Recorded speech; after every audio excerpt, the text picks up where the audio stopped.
Michael Duff, Swansea City sack head coach after less than 6 months in charge. Swansea City have sacked head coach Michael Duff after less than 6 months in charge of the Championship club. Duff departs after a run of 1 win in 8 matches and with Swansea sitting 18th in the table.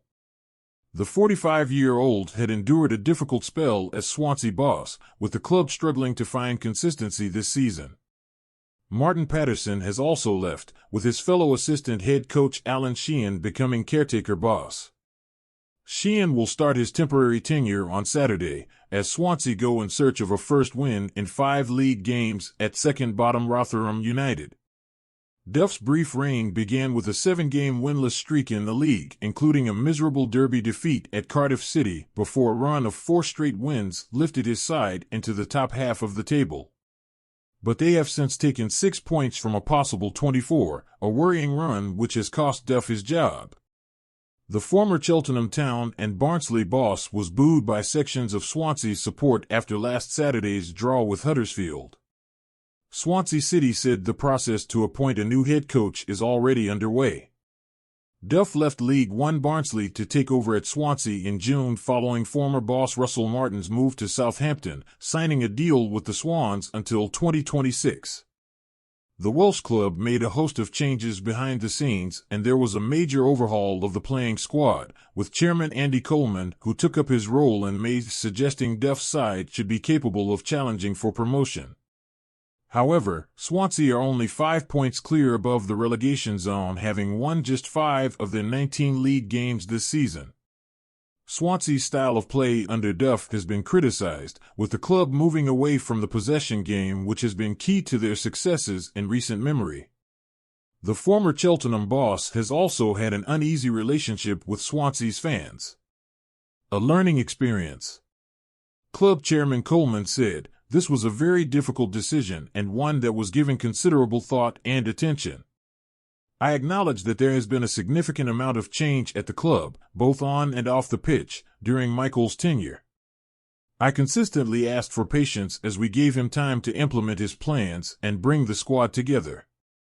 Unfortunately, we have seen neither the results that we expect nor the progress from the squad that we need. I believe it is now in the best interests of Swansea City to make a change of head coach. I have the greatest respect for Michael as a person and as a leader. I know how hard he and his staff have worked throughout this season for Swansea City. I want to personally thank Michael, Martin, and their families for the sacrifices they have made on behalf of this club and this city. I know that Michael will be successful in his next opportunity, and on behalf of the board and the entire club, I wish him and Martin only the best in their future endeavors. I will learn from the experience of these last several months. My appreciation for how critical the Swansea identity is to this club has grown since the summer, and it will be high in my mind as I make the decision on our new head coach.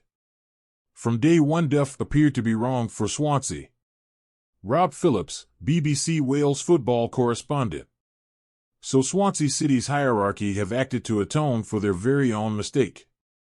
Almost from day one, Duff appeared to be the wrong manager for the club.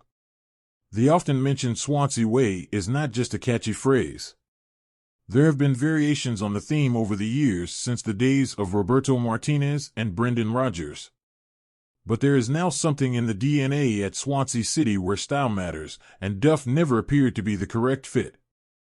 His words before the South Wales derby, coupled with the abject performance against Cardiff City in the 2-0 away defeat in September, did him no favors. After the derby dominance in the Russell Martin era, that was always going to be a huge reverse to counter even for one so experienced as Duff.